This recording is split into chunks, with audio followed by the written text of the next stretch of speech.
No-knock warrants are a byproduct of the war on drugs during the Nixon administration. Today, they're allegedly used in high-risk situations to apprehend suspects wanted for violent crimes. But as the effort to ban them is growing, departments are scrambling to choose a path forward. This as cries for social justice echo in city streets. What you're about to watch may be disturbing for some viewers. Minneapolis police granted a no-knock warrant, quietly enter this apartment, then announce themselves. Police search warrant! Police search warrant! They apparently awakened 22-year-old Amir Locke. As he reaches for a gun, an officer shoots and kills him. Those thugs that represent the Minneapolis Police Department executed my baby boy, beautiful baby boy, in less than 9 seconds. In this case, however, the warrant was for Locke's 17-year-old cousin and 2 other homicide suspects. Locke had a license for the gun within his reach. Say his name! Amir Locke! No charges have been filed in this case. The officer behind the gun is on leave as the investigation continues. A deep look into the history of no-knock warrants exposes massive growth and a deadly past. Numerous studies estimate the annual number grew from 1,500 in the early 80s to more than 20,000 today. And in just one 6-year period between 2010 and 2016, a New York Times investigation found these raids led to the deaths of at least 81 civilians and 13 police officers. You can't control what a suspect does. That's the problem. In 31 years on the force, Sergeant Mike McGrew investigated some of Santa Barbara's most violent crimes. The former hostage negotiator and major crimes detective believes in the use of no-knock warrants.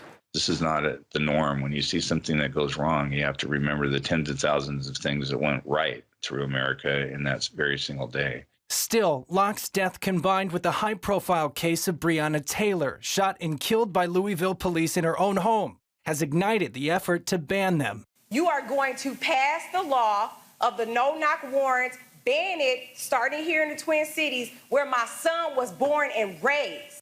4 states have banned no-knock warrants: Florida, Oregon, Tennessee, and Virginia, while 34 states have some restriction or limitation. Unfortunately, over a period of time, as they were being used, they resulted in a higher number of serious injuries and deaths to law enforcement and occasionally also to suspects. Commander Thor Eels is the executive director for the National Tactical Officers Association, responsible for training SWAT teams nationwide. Eels no longer teaches no-knock protocols because he feels the danger outweighs the benefit. He adds there are alternatives. There's the contain and call out. So you simply surround the place and you make a phone call, you make an announcement through speakers or something of that nature. There are probably 4 or 5, without giving up the whole playbook, alternatives that are available to law enforcement to still take a suspect into custody, to still be able to go in and effect a search. Still, he says nothing puts an end to the controversial policy. The United States has a very fragmented approach to law enforcement. You know, there are between 18 and 21,000 law enforcement agencies in the United States, and there is no one standard. While a number of local and state governments have adopted safer alternatives, there is an effort to backtrack somewhat. A Republican-sponsored measure in Virginia's House of Delegates would repeal no-knock bans, working to fix a chaotic situation by implementing a fixed amount of time police should wait before entering.